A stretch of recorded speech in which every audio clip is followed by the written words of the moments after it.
Hi అండి, good morning అందరికీ. ఈరోజు మేము మా బ్రేక్ఫాస్ట్ ఉప్మా చేద్దాం అనుకుంటున్నాం. అదే కారాబాత్ అండి ఇది. దాంట్లోకి ఏంటి అనేది మీకు చూపిస్తాను, అంటే ఏమేమి వేస్తాను నేను అనేది ఇదిగోండి. ఒక ఆలు బంగాళదుంప ఒకటి తరిగి పెట్టుకున్నాను, ఒక క్యారెట్, ఒక 2 ఉల్లిపాయలు, ఒక 4 పచ్చిమిర్చి, అల్లం చెప్పా కదండి మా ఇంట్లో ముక్కలుగా తినరని. మీరు ముక్కలు వేసుకునే పని అయితే ముక్కలు వేసుకోండి. తురిమి పెట్టుకున్నాను. కరివేపాకు, టమాటాలు, ఒక 2 టమాటాలు, ఇదేమో పచ్చి బఠానీ ఉడకబెట్టి పెట్టేసుకున్నాను. కొంచెం జీడిపప్పు, ఇంకా వేసుకుంటే వేసుకోవచ్చు, మీ ఇష్టం. జీడిపప్పుకి లిమిట్ ఏమి ఉండదు కదా. ఇదిగండి పోపుకి పచ్చిశనగపప్పు, మిరపకాయలు, మినపప్పు, ఆవాలు, జీలకర్ర. ఇదిగోండి రవ్వ కూడా కొంచెం నెయ్యి వేసి వేయించి పెట్టేసుకున్నాను అంతా, ఈ లోపల చల్లారుతూ ఉంటుందని. దీనికి మెయిన్ ఈ ఉప్మా అయిన తర్వాత ఇది వాంగీబాత్ పౌడర్ అండి. ఇది నేను ఇంట్లోనే తయారు చేసుకున్నాను, కొనుక్కొచ్చింది కాదు. మీరు కావాలంటే కొనుక్కొచ్చుకొని వేసుకోవచ్చు, దానికి ఏం లేదు. ఇంట్లో నా దగ్గర ఉంది కాబట్టి నేను వేసిన. ఇది ఒక స్పూన్ లాస్ట్లో వేస్తే కనుక చాలా టేస్ట్గా ఉంటుంది. నేను వేసేటప్పుడు మళ్ళీ మీకు చూపిస్తాను. ఇదిగోండి పోపు వేసుకుందాం.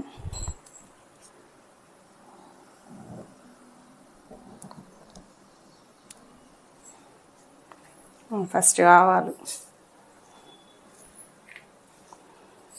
మినపప్పు,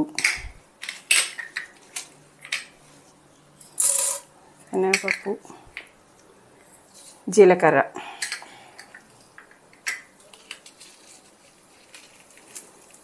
ఒక 3 ఎండుమిర్చి. కొంచెం వేగిన తర్వాత జీడిపప్పు లాస్ట్లో వేసుకోవాలండి. దీంట్లో అంటే వేసుకోవచ్చు, దీంట్లోనే వేసుకుంటే మెత్తగా అయిపోతాయి. అలా ఇష్టం ఉన్న వాళ్ళు మెత్తగా, అంటే నీళ్ళల్లో ఉడుకుతాయి కదా, మెత్తగా ఇష్టం ఉన్న వాళ్ళు అలా వేసుకోండి, ఈ పోపులో వేసేసుకోవచ్చు. లేదంటే మనం అంతా అయిపోయిన తర్వాత లాస్ట్లో ఈ జీడిపప్పు వేసుకోవచ్చు అనమాట. కొద్దిగా నూనె వేసి ఈ పోపు వేయిస్తాం కదా, లాస్ట్లో కొంచెం నెయ్యి వేసుకుంటే బాగుంటుంది. నేను ఆల్రెడీ ఇది నెయ్యి వేసే వేయించి పెట్టాను. ఊరికే మనకి నెయ్యి, జీడిపప్పు అవన్నీ ఇంకా మన ఇష్టం అండి. మనకి ఎంత తినాలి అనిపిస్తే అన్నీ వేసుకోవచ్చు. నేనైతే ఇవే వేస్తున్నా, కొంచెంగా ఉన్నాయి. ఇదిగోండి పోపు వేగింది. ఫస్ట్ ఉల్లిపాయలు అన్నీ ఒకసారి 1 by 1 వేసేసుకోవచ్చు. పచ్చిమిర్చి, అల్లం, బంగాళదుంపలు, కరివేపాకు మొత్తం. టమాటాలు కొంచెం ఇవి వేగిన తర్వాత టమాటాలు వేద్దాం.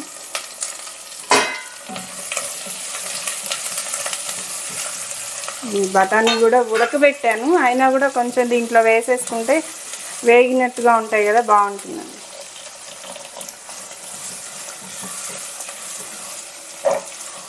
సరిపోతుంది.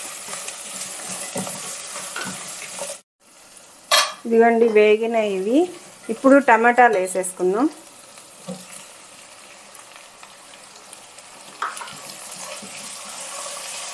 టమాటాలు కూడా కొంచెం వేగిన తర్వాత అప్పుడు పసుపు కూడా వేసుకుందాం.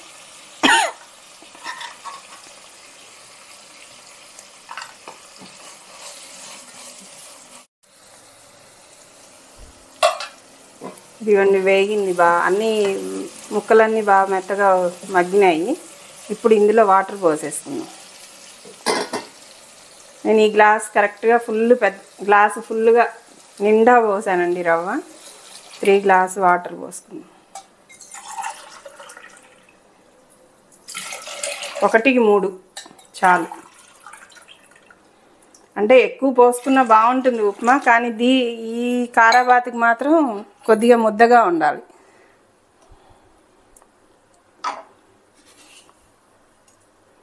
దీనికి సరిపడా ఉప్పు.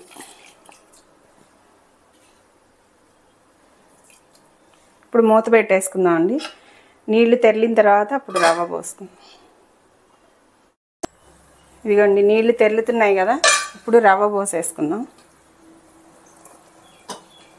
ఇది వేయించిన రవ్వే కాబట్టి ఇంకా ఉండకట్టదు, ఇట్లా పోసేసుకోవచ్చు. అదే పచ్చిగా వేయించకుండా కనుక మనం గబగబా ఇలా ముద్దలు ముద్దలుగా పోసామంటే మాత్రం ఉండగట్టేస్తుందండి. అది చూసుకొని పోసుకోండి.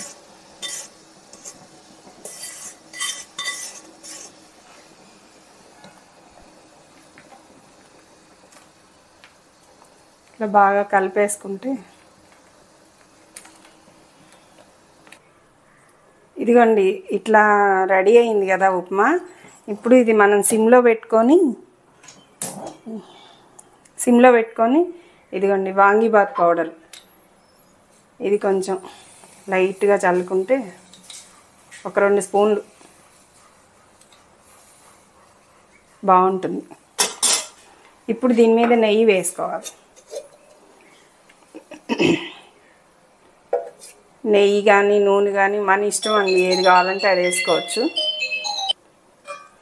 ఇదిగోండి ఇట్లా నెయ్యి కానీ నూనె కానీ వేసేసి ఈ కారం వేసేసి అదే వాంగీబాత్ పౌడర్ వేసా కదా, వేసేసి మూత పెట్టేసి సిమ్లో ఒక్క 2 నిమిషాలు ఉంచేసి ఆపేసుకోవటమేను. తర్వాత మనం ఈ నెయ్యి వేసాం కదా, నెయ్యి కానీ నూనె కానీ వేసాం కాబట్టి కలపకుండా అలా ఉంచేసాం అనుకోండి, దాని అంతటా అదే అంతా అబ్జర్వ్ చేసుకుంటుంది లోపల దాకా. అప్పుడు మనం లాస్ట్లో ఆపేసిన తర్వాత లాస్ట్లో తిప్పుకోవచ్చు. దీనిలోకి నేను ఇది ఆపేస్తున్నాను. దీనిలోకి చట్నీ చూపిస్తాను ఇప్పుడు. ఈ ఉప్మాలోకి ఒక చట్నీ చేసుకుందాం, నీరు చట్నీ అంటారు కదా, అది ప్రిపేర్ చేసుకుందాం. ఇదిగోండి కొత్తిమీర, కరివేపాకు కొంచెం, ఇంకా ఉంటే ఇంకో రెబ్బ వేసుకోవచ్చు. ఈ మాత్రం కొత్తిమీర, కొంచెం పుదీనా,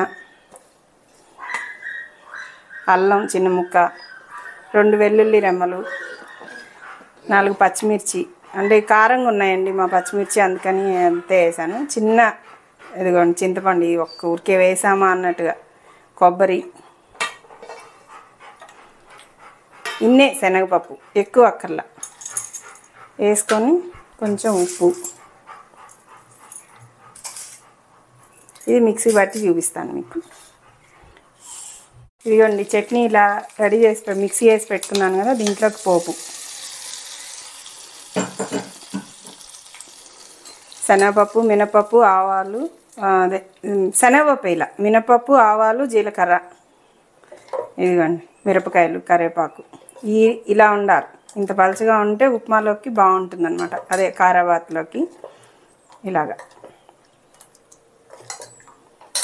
అంతే అండి, చూపిస్తాను మళ్ళీ. ఇదిగోండి కారాబాతు నీరు చట్నీ, ఇదేమో ఉల్లిపాయ పెరుగు చట్నీ అండి. ఇది కూడా బాగుంటుంది ఉప్మాలోకి, అదే ఈ కారాబాత్లోకి. ఇది కూడా చేసుకోవచ్చు. ఒకవేళ ఇది ఇష్టం లేని వాళ్ళు ఇలా అయినా చేసుకోవచ్చు. అది ఎలా ఉంది ఏంటి చూసి మీరు అదే ట్రై చేసి చూడండి. మీరు కూడా ఇంట్లో ట్రై చేసి చూసి ఎలా ఉంది ఏంటి అనేది నాకు కామెంట్ పెట్టండి. లైక్ చేయండి, షేర్ చేయండి. తప్పకుండా కొత్త వాళ్ళు ఉంటే సబ్స్క్రైబ్ చేసుకోండి. ఇంతే అండి ఈరోజు వీడియో. మరో మంచి వీడియోతో మళ్ళీ మీ ముందుకు వస్తామండి. బాయ్ అండి, బాయ్.